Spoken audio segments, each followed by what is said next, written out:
well, thank you everybody for coming. My name is Tyler Susko. I am the instructor of our capstone course here at UCSB. That's the mechanical engineering capstone, our multidisciplinary capstone, and art capstone this year, which is a new addition to our program. Today's really a celebration of our students' work over this last school year. What you're going to see today is a full year's worth of work from over 100 students. There's 15 different projects. And again, this is a celebration. So enjoy yourself. Feel free to clap and cheer on the students that work so hard on what you're about to see. First thing we need to do is thank all of our sponsors. So without our sponsors, we don't have projects. They generally give us the projects in scope and also financially support our projects. So certainly, we wouldn't be here without our sponsors. And if you're a parent, you know that it takes a village to raise a child, right? How many parents we got out here? All right, okay, good. So just like raising a child, it takes a village to also raise an engineer. Our engineers are mentored by this amazing group of people every single year, and that's how they're able to do what you're about to see today. So today, what you're going to witness are 5 different talks, our pitches that are going to be on stage. There'll be 10 videos shown for other projects. And there's 6 awards that will be given out at the end of this show for $13,000. The audience, for the first time ever, is going to have a say in this. So you're going to vote for best video, and then you're going to vote for best pitch at the end. Hopefully when you walked in, you got a program. If you haven't, they are right at the entrances.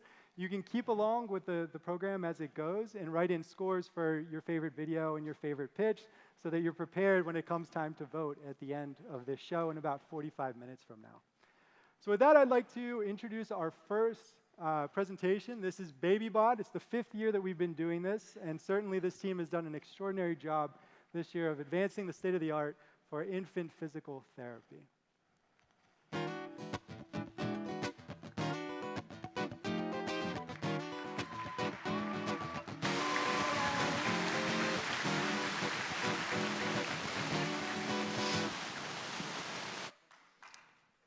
Hi, I'm Isla.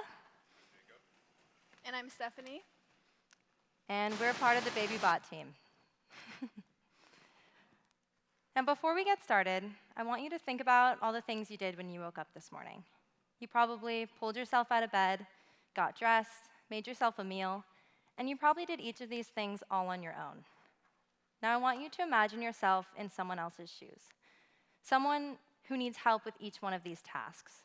Maybe you're in a wheelchair, or you have a lack of motor control that makes these things that come easily to you now difficult or impossible to do on your own. And this is the reality that we want to change for the more than 10,000 children born with cerebral palsy every year.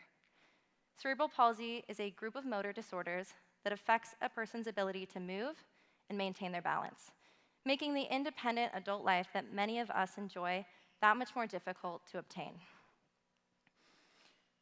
Now, although cerebral palsy cannot be cured, physical therapy treatments can help patients in their development by strengthening their core and postural muscles, like we see here in a common therapy called ball therapy. You can see the exercise ball creates a dynamic surface underneath the patient that causes them to engage their core and postural muscles. Now, the key to making these kinds of treatments effective is early intervention and frequent treatment. But that's not always easy for patients and their families due to financial constraints, long travel times, and low therapist-to-patient ratios. And this is where the BabyBot comes in. The BabyBot is an automated physical therapy device made specifically for young kids with cerebral palsy. It delivers therapy in a way that is entertaining and engaging to patients and easy to use for therapists and parents. And I'll let Jacob tell you how it works. Thank you, Isla. So, as Isla described, our device has all of the components of ball therapy, but automated. So, to replicate the yoga ball's instability that stimulates the patient's postural muscles, we've incorporated a half-exercise ball known as a Bosu ball. This Bosu ball is fastened on top of a platform that's mounted to a system of springs, pulleys, mechanical linkage arms, and motors, which actuate all of the motions incorporated in traditional ball therapy. So here are 2 of the primary therapeutic movements involved in the operations of the BabyBot. As you can see, the two linkage arms are powered through two servo motors. They're going to be these guys right here. And their job is to tilt left and right by operating individually and in unison to make a front-to-back motion. So how do we control the baby bot, you may be wondering? Well, we've programmed a well-known gaming relic, a PlayStation controller, to operate all of the preset motion commands that we've incorporated in the treatment. So by pressing the square button, we can see the device is going to do a front to back. The X operates a side to side. And to manually control the tilting, you can use the joystick like this. So limited control has also been implemented in the game bar to give patients therapy and give the patients the ability to take therapy into their own hands. And I'll let Stephanie go further. Thank you, Jacob. Well, we understand the importance of this therapy and the importance of helping these children. We also understand that infants, at least at a very young age, they need some type of stimulation. So, which is why this year we incorporated the system of a game bar, which has 5 buttons, 2 of which incorporate bouncing and tilting, and 2 other ones that also incorporate animal noises and music sounds to keep this child stimulated, happy, and entertained the entire time this therapy is going on. So another thing that we added in terms of entertainment, we also understand that aesthetics and safety is a big component when it comes to having these children perform therapy, which is why we added a safety harness, is what you can see right here on top, to strap the child inside and make sure that they're safe, secure on top of this device, along with an outer coverage, which we understand that children, especially young children, the primary colors they see are red, yellow, and blue, which is a prime example of why we chose these colors. If you see these slides behind me, you see a child about 20 months and another child about 4.5 years old, which we were able to actually test this device with a couple children from the Children's Center here at UCSB, and they were ecstatic, so happy, and you see a child laying on their belly, another one actually sitting up, and incorporating the concept of using their trunk muscles and postural muscles, all while reaching over and being able to perform therapy, have this exercise, all while being happy, entertained, and overall having an amazing time. So we believe that the baby bot has potential to have a meaningful impact on the thousands of children born with cerebral palsy to help them see a future of mobile independence. Thank you.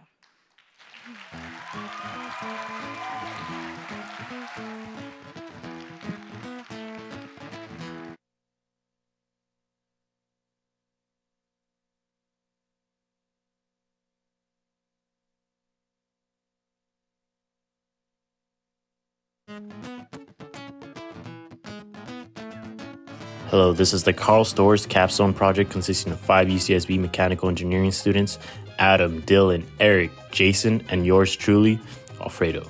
So this year, Carl Storrs, or KSI for short, has entrusted this team to create a fully autonomous reprocessing device for their endoscope samples. Let me explain. One of the products that Carl Storrs and Kalita supplies are endoscopes, which are basically cameras used for minimally invasive surgery. And these endoscopes have to go through a heavy reprocessing cycle, which basically can degrade the outer coating and making the device unusable due to FDA regulations. So our job is to basically mimic this reprocessing cycle and automate it in order for Carl Storrs to perform accelerated tests on their endoscopes and improve their devices. So since there are 3 stages in the reprocessing cycle called cleaning, sterilization, and sanitation, there will be 3 chambers for the device. For the scope of this year's capstone team, we will be making the first cleaning chamber along with the automation for a radial arm, which will bring the samples from chamber to chamber. Now, without further ado, I present to you the accelerated endoscope degradation.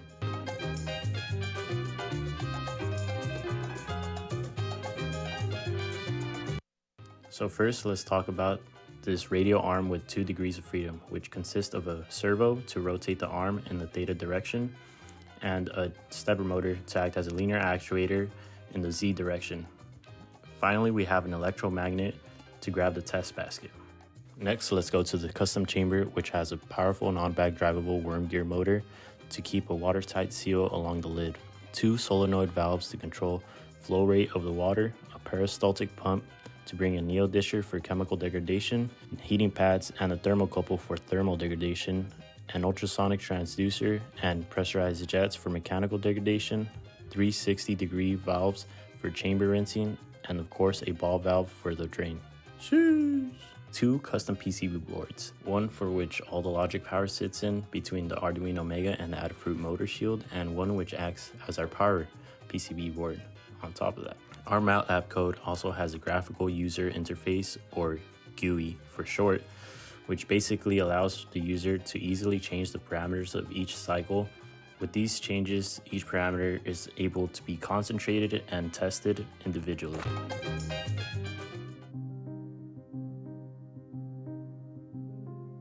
Northrop Grumman's advanced technology is involved in satellite, plane, and boat operation all around the globe and outer space beyond it.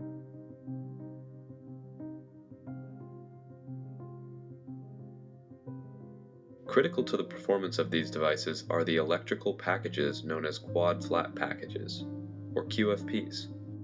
The size and lead geometry of QFPs can vary drastically. However, the leads must be bent very precisely to ensure that after installation on the circuit board, the device functions properly and reliably.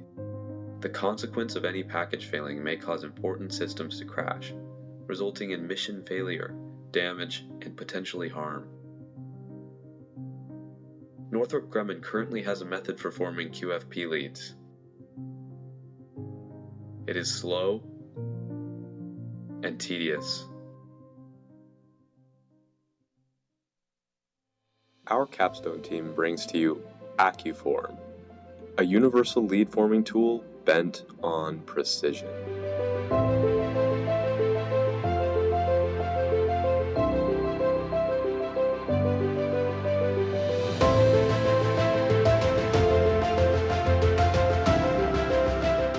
Locating pins and a kinematic coupler ensure alignment is automatic. Interchangeable die components can be swapped out easily for different lead geometries. Magnets hold the die in place so that setup is intuitive and effortless.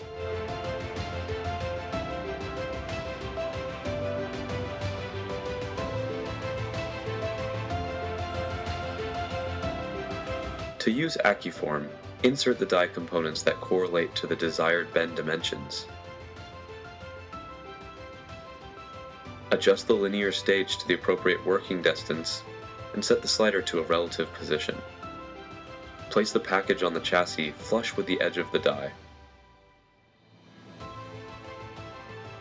Lift the restraining handle and swivel it 90 degrees to the engaged position.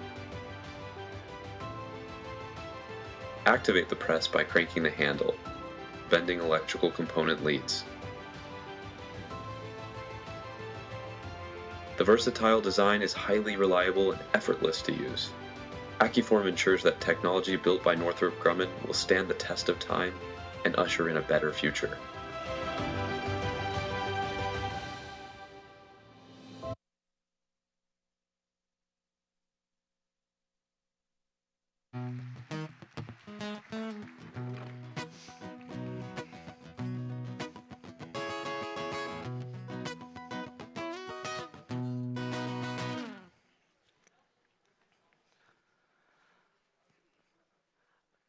Imagine you're on a sailboat departing Santa Barbara. It's a beautiful day, the wind is at your back, and the conditions are perfect.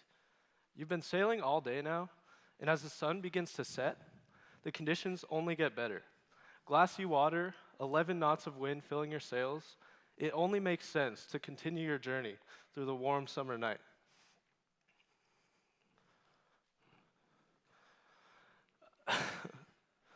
Sorry. The slides got a little messed up. It only makes sense to continue your journey through the warm summer night.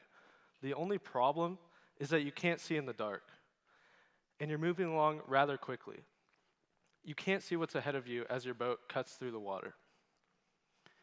The skipper's lack of visibility is the main cause of sailing accidents. There are 5,000 sailing accidents every year in the US alone, and due to the dangerous nature of sailing, there's nearly a 25% fatality rate associated with these accidents. Now, these accidents happen for two main reasons. One, as Owen alluded to, sailing in low light conditions, such as sailing at night. And the second being, although the sail is rather good at catching wind, it's not very see-through, so it creates a huge blind spot for the skipper. We believe that our team has developed a device that could drastically cut down on these sailing accidents by giving sailors better visibility both day and night. Spyglass gives you the ability to see the unseen through thermal imaging. With our sponsor, FLIR, an industry leader in thermal imaging, Spyglass gives you the superpower to see whatever's in front of you day and night. Situated at the top of the mast, Spyglass offers an unimpeded view of the ocean ahead, with both a visible camera for seeing in the daytime and an infrared camera for night. It seeks to solve all these safety concerns that Liam mentioned. Sitting atop the mast, the camera experiences a lot of rolling motion as the boat cuts through the waves. Because of this, our main design goal is to take that motion into account and stabilize the image. Aside from this main goal, there are many other factors that we have to account for when designing a camera for a sailboat. Among these are temperature management, waterproofing, and weight considerations. We managed to account for all of these in our design while applying many of FLIR's design principles. Yeah. So let's take a closer look at our prototype. If we could have a close-up, please. The Spyglass's case is not only sleek and refined for aesthetic reasons, but also to help waterproofing. The fewer parts there are, the fewer gaps there are for water to seep in. This meant we had to keep all of our moving components inside the case, and all openings within the case had to be waterproof with either waterproof adhesive, gaskets, or O-rings. Additionally, keeping the camera lightweight and small was a great concern. So all structural components were made of aluminum. Aluminum not only keeps the camera lightweight, but also helps it resist the corrosive, salty sea air and the harsh UV conditions. Something else that making the case out of metal not only helps with those, but also helps with something you might not think of initially, thermal management. Electronics get hot, and when they get too hot, they stop working. That's why your laptop has a fan that turns on when it starts overheating. Thermal imaging is particularly susceptible to overheating. But unlike your laptop, we are unable to draw in fresh air from the environment because it is waterproofed. So we have a fan that blows the internal air around quickly enough to disperse the heat to the case and out to the environment. Additionally, we have a shiny white coating that reflects sunlight and keeps the case cool. Now, it's a bit difficult to see what's going on here, so let's take a look inside. If we go back to the slides, please. The meat of the project was the stabilization. Our electrical and mechanical teams worked tirelessly together to make a compact, power-efficient, and responsive stabilization system. Our electrical team utilized their knowledge in circuit board design, sensors, and computer science to move our motor to keep our cameras in the upright position at all times. Now, this was done using an inertial measurement unit, or IMU. It's the same device that allows your phone to know its orientation. This, coupled with the mechanical team's robust drivetrain, allows for smooth and precise stabilization of the camera. With all of these design features and mechanisms in place, we believe that Spyglass can serve all sorts of boaters, be it yacht racers or recreational sailors. Offering this stable, unimpeded image for the skipper at the helm, Spyglass can provide steady vision for rocky seas. Thank you.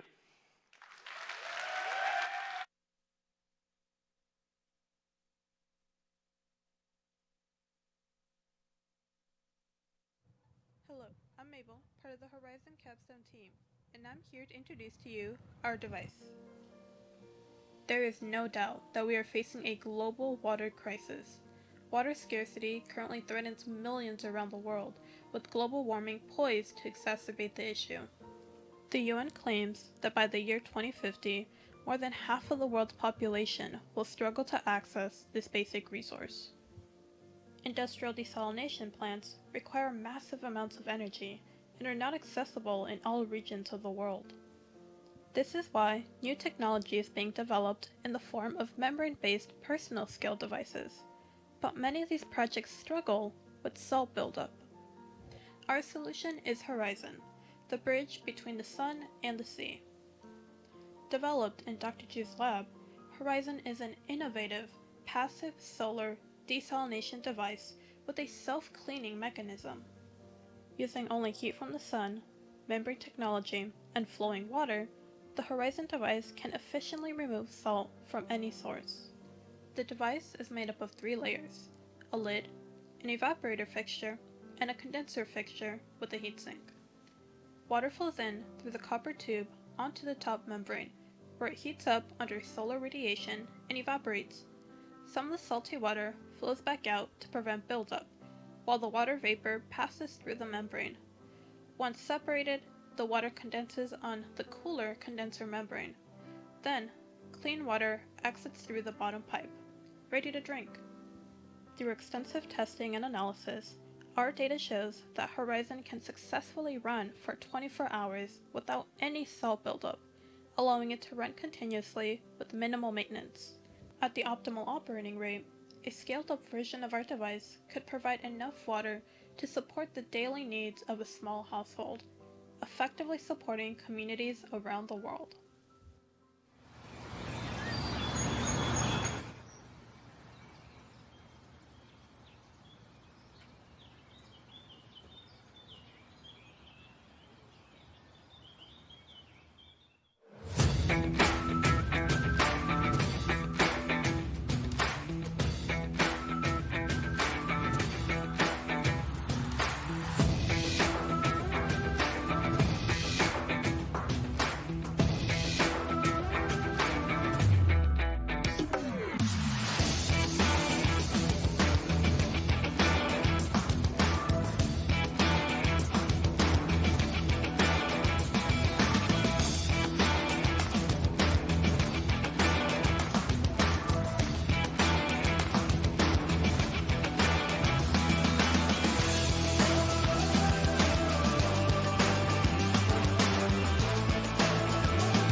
Thanks.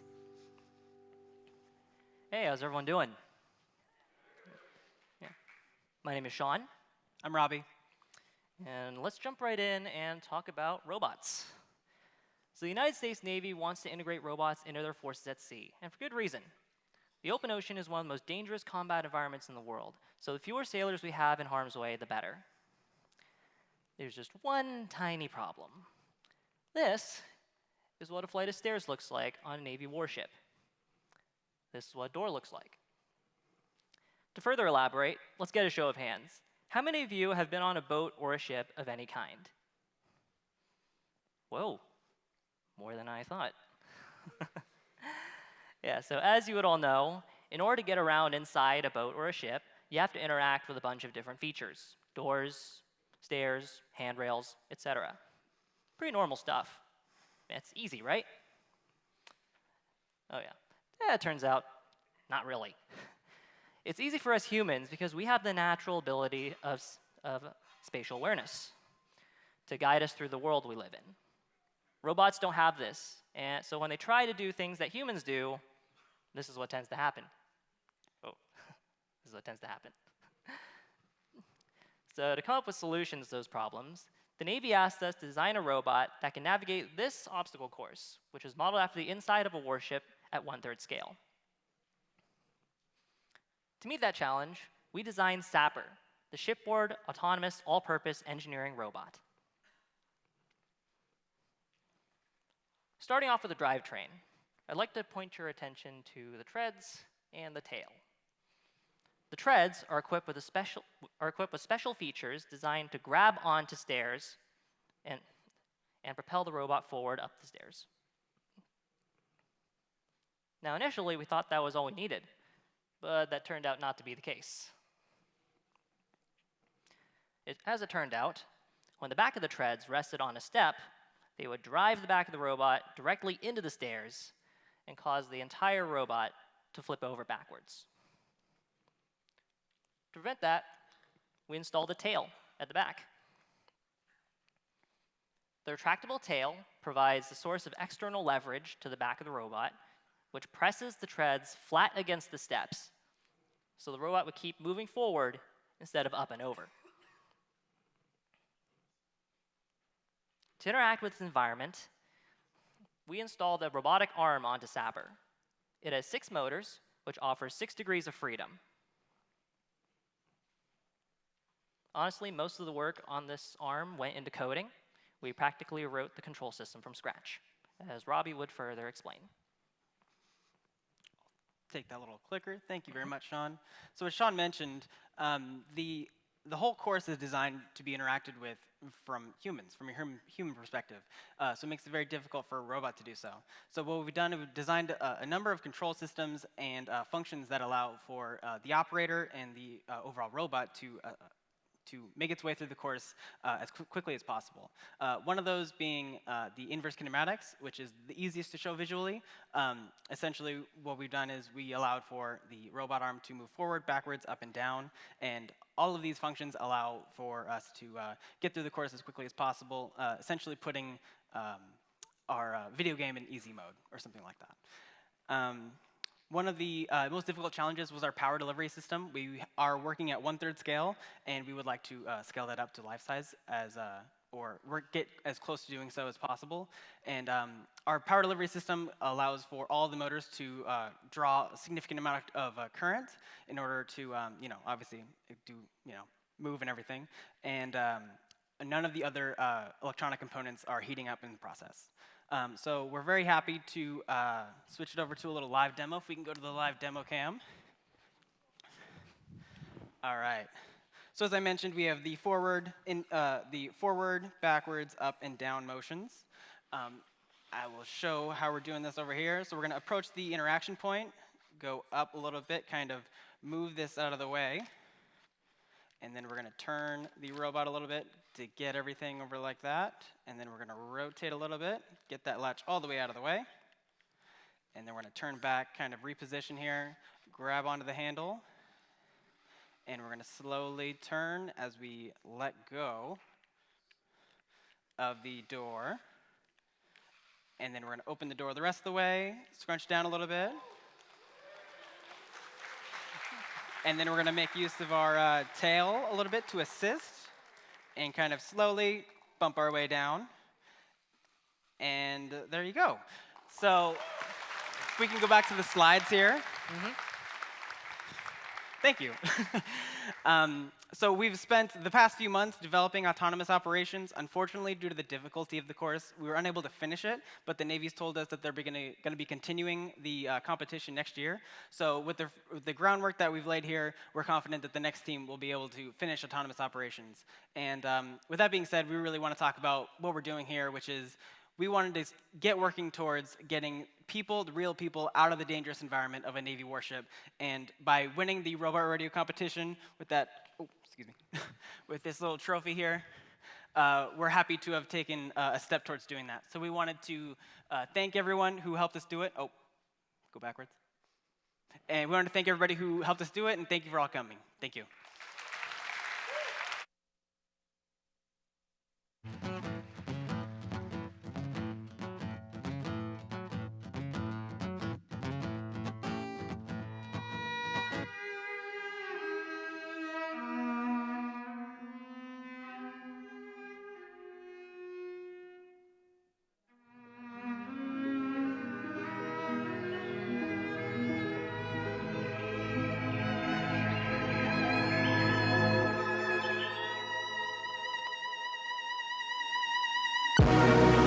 They like sun on my skin. So this is love. I know it is. I know it sounds super cliche, but you make me feel some type of way. This is falling, falling in love.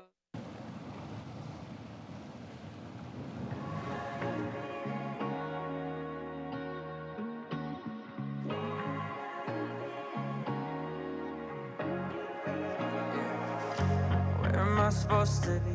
Washed up, pushed out, or on my feet?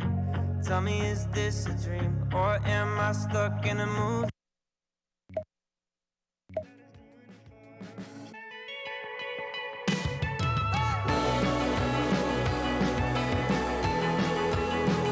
As it was, you know it's not the same as it was, as it was, as it was.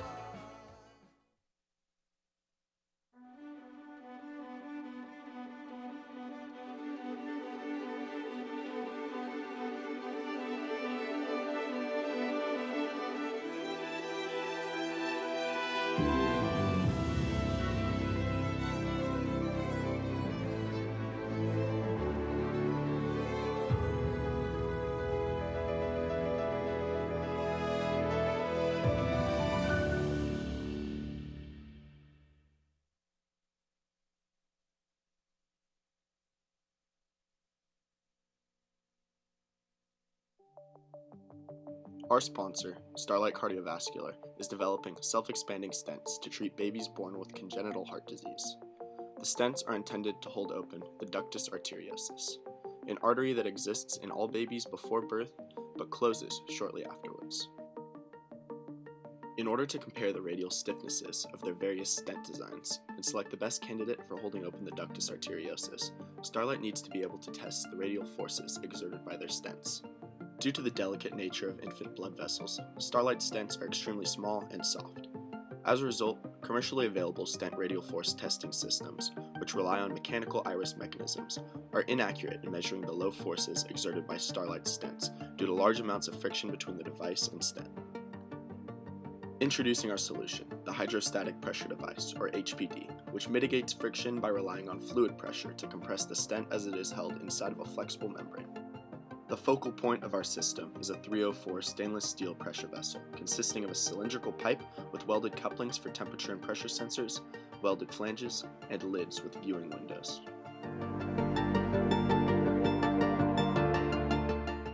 The system is pressurized by a New Era NE1010 syringe pump, which also records volumetric displacement. The process of testing a stent with our device begins with inserting the stent through one of the support tubes and centering it within the flexible membrane. Next, the diaphragm pump is switched on. The pressure vessel is filled up as water is circulated through the system and heated by the inline heater. When the system reaches testing temperature, the pump is switched off, all valves are closed, and the syringe pump purge feature is used to bleed the system of air.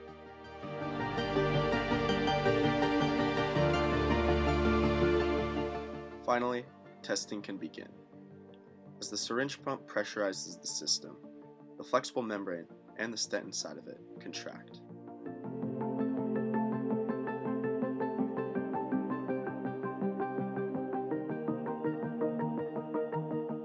Upon reaching the minimum stent diameter, the process is reversed, and the syringe pump is drawn back to depressurize the system and expand the stent.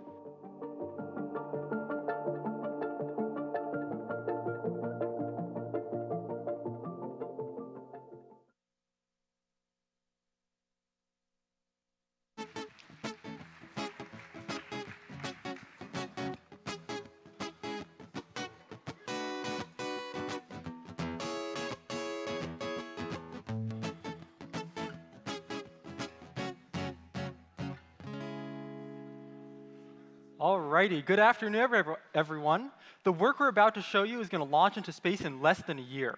In fact, we're the first UCSB capstone team to ever go to space. Not only that, while our project is up there, it's going to test the technology that could change the way we explore the moon and Mars. Hi, I'm Nick Lysick. And I'm Jonathan Sun. And we're from the Hawks Lab Trilogy team.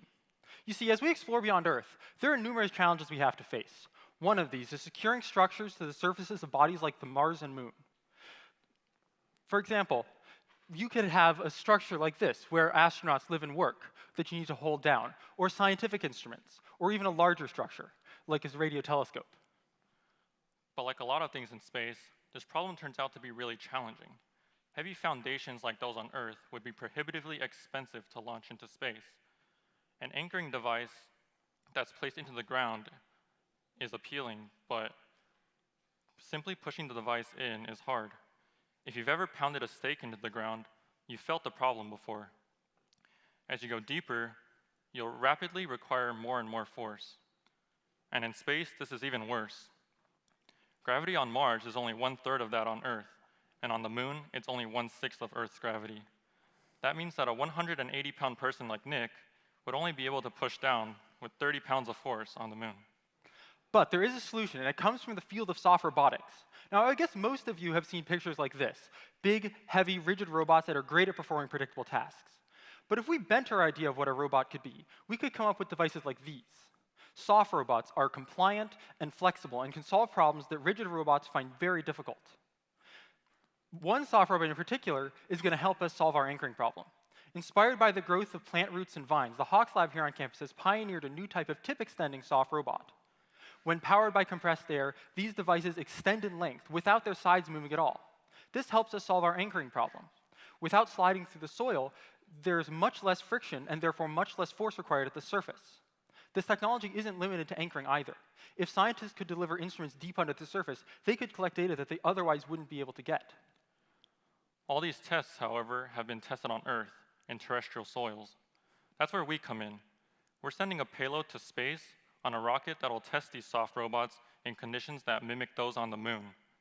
This will include a gravitational environment and a soil medium that's similar to that on the Moon. Let's talk about how this is going to work. Before launch, our project, as shown here on the left, will be mounted into the payload locker, as shown on the right, in the crew capsule of a Blue Origin New Shepard vehicle. The rocket will then fly up, and the capsule will separate from the propulsion module, spinning in a controlled manner to simulate gravity on the Moon.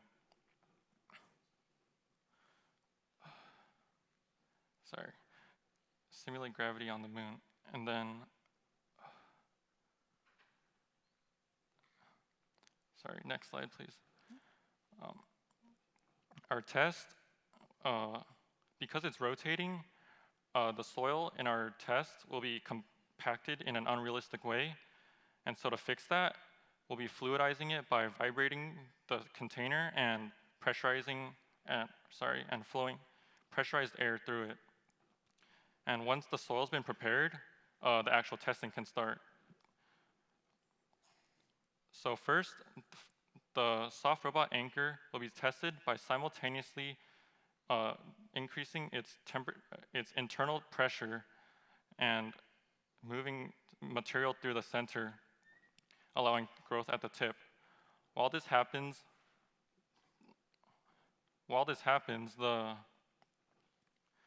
force that holds the robot stationary will be measured. Once the tip reaches the desired depth, the robot will be pulled up to measure how much force it can withstand before coming free. And finally, the robot will be retracted back into its housing, ready for the next trial. Now, a test with just a soft robot is great, but adding a rigid device called a penetrometer allows us to test the properties of the soil we're using and compare it to the soft robot's performance. To do this, our next trial is going to have the rigid penetrometer in it. Just like the soft robot trial, the rigid penetrometer is going to move down and then be pulled back up, all while force at the base and tip position are measured. Now, each of these tests is going to be run 3 times, with soil preparation in between. After these 6 trials, our 2-minute lunar gravity window is going to be almost up. As the robot falls back to Earth, parachutes are going to be deployed to slow its descent until it lands in the Texas desert nearby where it launched. We expect to collect data that not only shows that a soft robot will take less force to place, but will also be able to provide more anchoring force than a rigid device. If our anchors work as we expect, they could change the way we explore the moon, collect data, build, and go to the moon and Mars. Thank you for listening. We'd love to tell you more about our project.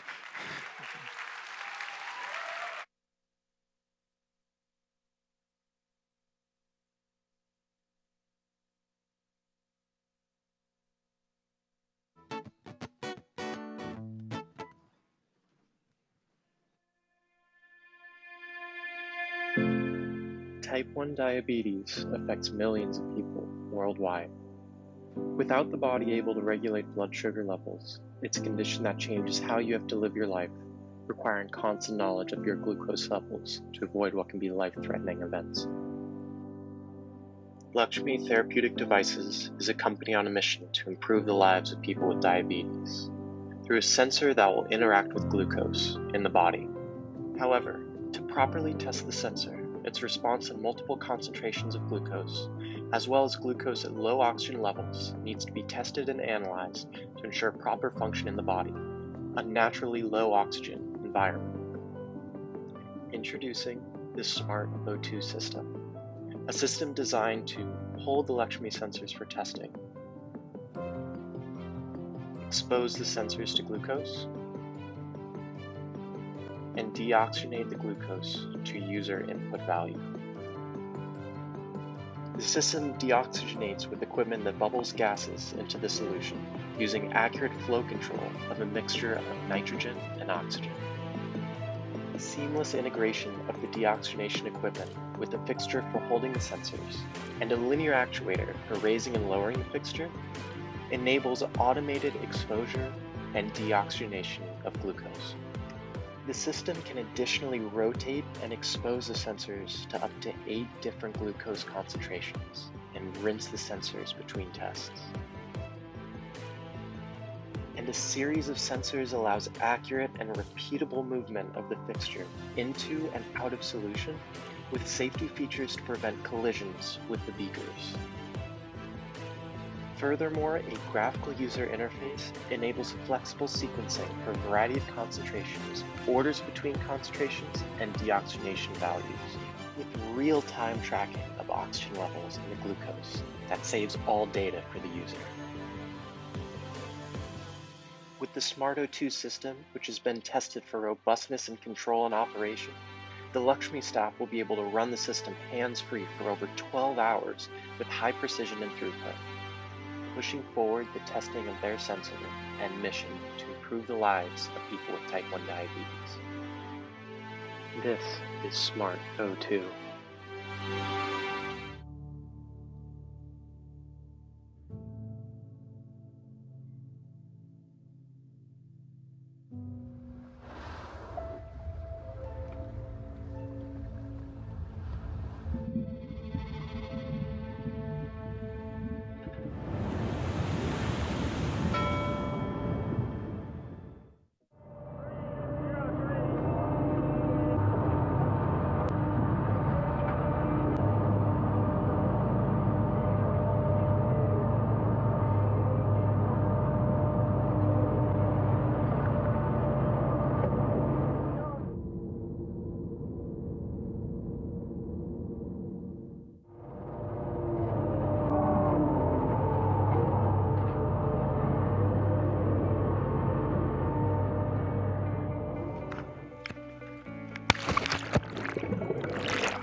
Good afternoon, everybody. We are the GoNut, the world's first omnidirectional cause and effect training vehicle. My name is Slark. And I'm Ryan. So for most people in attendance here today, you never really have to think about how you're going to get up and move somewhere. If you want to get from point A to point B, you can just get up and do it. But for many children around the world who are born with severe motor impairments, that's not possible for them. They're fully reliant on their parent or guardian to pick them up or otherwise move them around wherever they need to go. This means that from a very young age, they will struggle to develop navigational skills and spatial awareness, and they might not even develop the idea that they can independently move themselves throughout the world. And in the United States alone, there are more than 10,000 babies born each year with cerebral palsy, which Ryan just talked about. And in our sponsor, California Children's Services in downtown SB, there are more than 10 patients that can be benefited from our device immediately.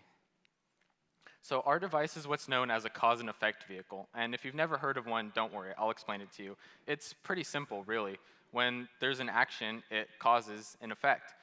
In our case, that means whenever you hit a button located on one of these button panels,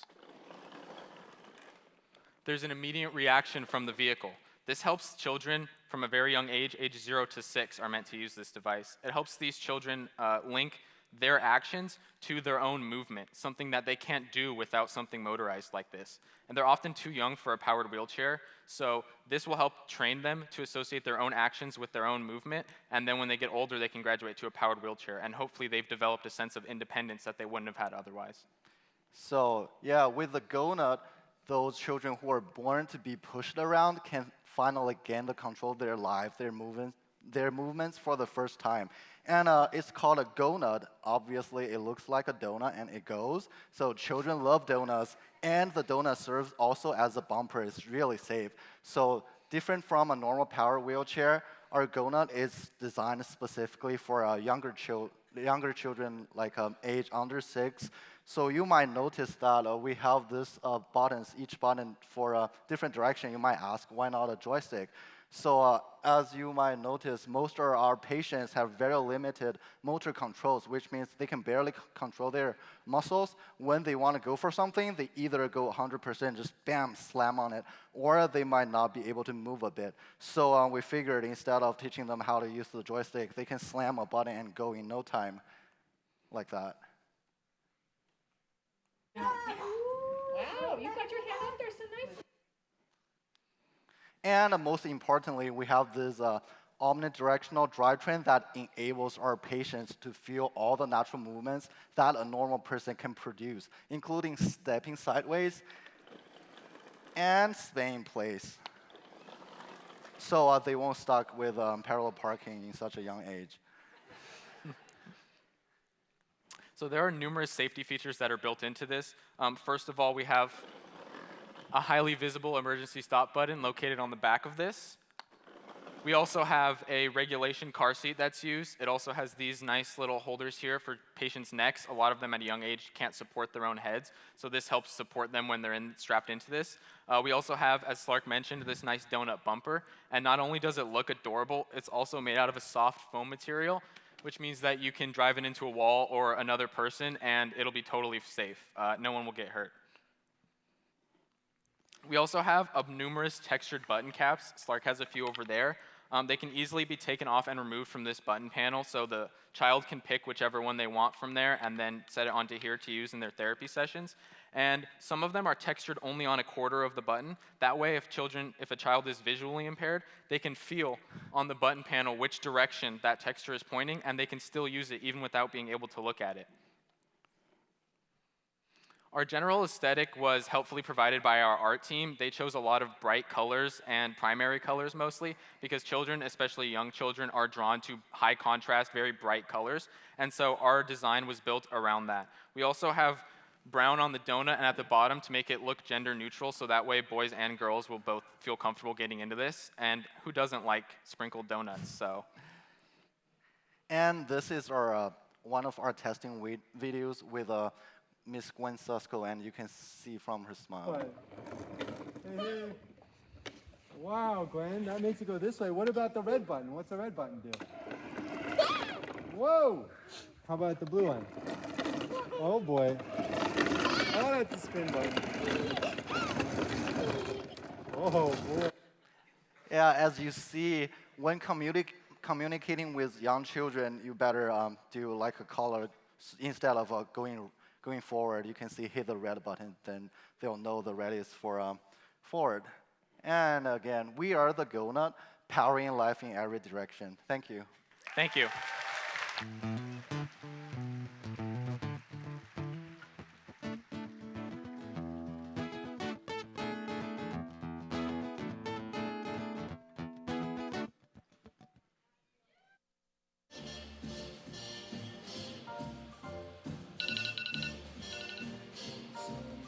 Meet AJ. AJ is a diver. And he's been waiting all week to go for a dive.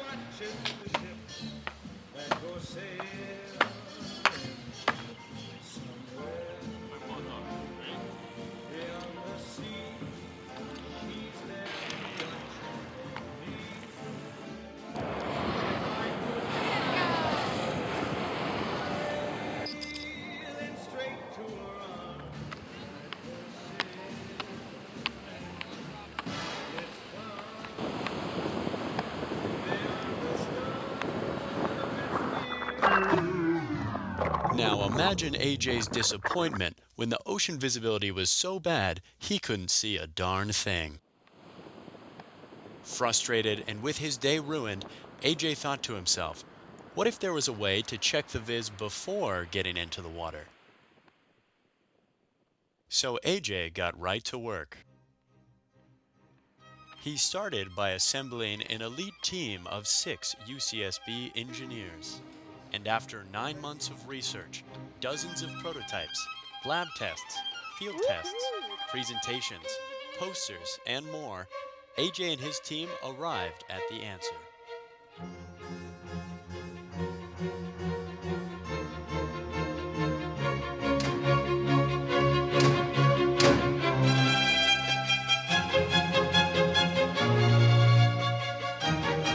Introducing VizNet.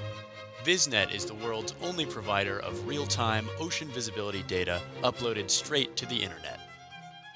All of this is made possible due to our carefully engineered ocean buoys. Now divers everywhere, including AJ, can check the viz before they go. VizNet. Good viz is our biz.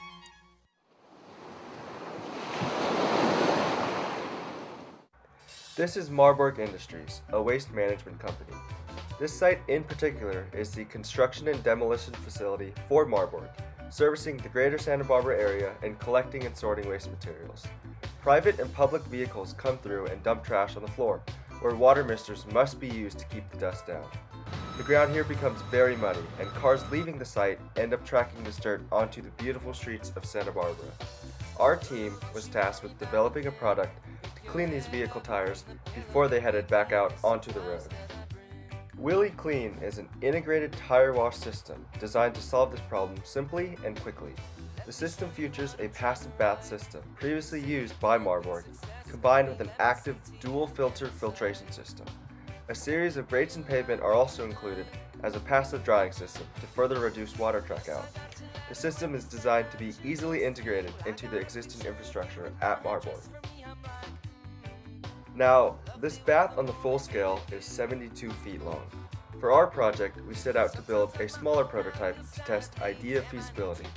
Subsequent testing of the prototype proved that the bath was very effective in both removing particulate from the tires and filtering bath water for reuse. From here, all that is needed is the structural design and construction of the full system. A movie star, or maybe even a Indian chief at the car wash. Working at the car wash, yeah. Come on and sing it with me, car wash. Sing it with the feeling now, car wash, yeah. Woo! Come some of the work gets kinda hard, and this ain't no place to be if you plan on being a star. Let me tell you, it's always cool. And the boss don't mind sometimes if you act the fool at the car wash. Whoa, whoa, whoa, whoa. Talking about the car wash, yeah. Come on, y'all, and sing it for me. Car wash.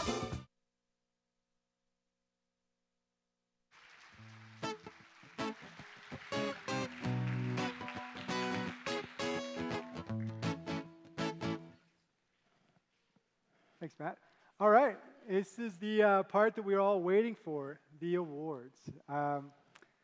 First thing we need to do is thank John and Sheila Lake. It was through their generosity we were able to give these awards to our students this year. First step here is for everybody in the room to take out your cell phone, open up your camera, and point it right here. Either that, or if you open up the brochures that came as you walked in the building, there's a QR code at the bottom. You can scan that as well. It's worked for me yesterday. I hope it works for you. So I'll give you a second to do that. What you're going to be doing is voting for best video and then best pitch. So hopefully you took some notes and you know who you want to vote for at this point. Before we show the results of this poll, I'll tell you a little bit about the other awards that students were vying for a couple of days ago in our design competition. So students gave 20 to 30-minute presentations in front of industry judges that were not affiliated with our projects. And those judges selected between these awards and one for multidisciplinary. So I'll explain these awards, then we have some big checks to display on stage. The first award is going to the best technical engineering project in mechanical engineering. What this is the way that the judges saw it, the best computation, the best analytical problem solving, or maybe the best fit and finish on a prototype that they saw. And if we bring out the check, that award goes to Latchme Therapeutic Devices SmartO2. So you can stand up if you're in the crowd and cheer. We'll have you on stage afterwards with the giant check. So they won $1,500. Thank you, Helen. The next award is for engineering innovation in mechanical engineering. So this was defined to the judges as the most innovative solution to a problem that the students were set out to solve. And the winner for that award goes to Venturi Astrolab Lunar Regolith Excavator. So if you remember from the video, that was the pretty cool excavator that was lifting up the moon dirt. Pretty cool stuff. So great job to Astrolab. And then the final award is the grand prize for mechanical engineering / art projects. And that's the John and Sheila Lake Excellence in Mechanical Engineering Award. Generally the best in show of all the projects that the judges had seen that year. And that comes with $3,000. That goes to BizNet.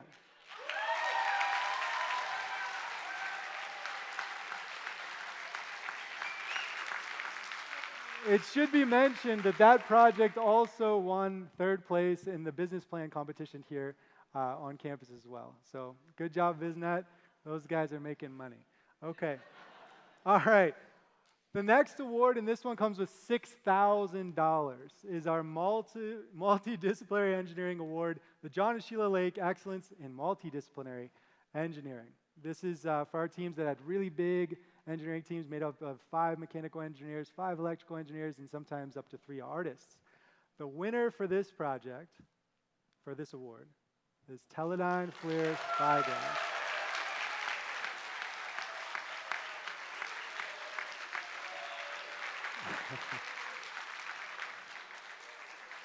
So that project was fantastic. The judges had a really hard time with the multidisciplinary projects. Most of those are the ones that pitched on stage today. It went back and forth. This team had some of the best thermal analysis we've ever seen here at UCSB, so great job. All right, now let's see who you voted for. Whoop. Well, let's back it up. I don't know what that is. It's not working? It's full? I don't know what that's about. How about you guys? You see what's going on over there? I don't know.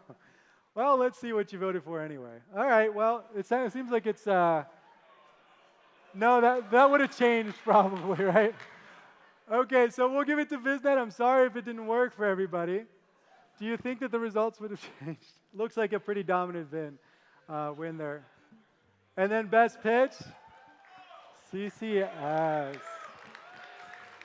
Wow, there's going to be some. a controversy at the Capstone Design Awards. All right, well, I have one more surprise here today. Who's here? Who is a freshman, sophomore, or junior? Can you raise your hands? Okay, good. I told you, I sent an email to you today. I told you we had a surprise for you, and I'm sorry, seniors, this isn't going to benefit you. But over the last 7 years, we've been working with a number of donors to the university to upgrade our machine shop. And we're happy to announce that you will be the beneficiaries of a brand new design center starting next year.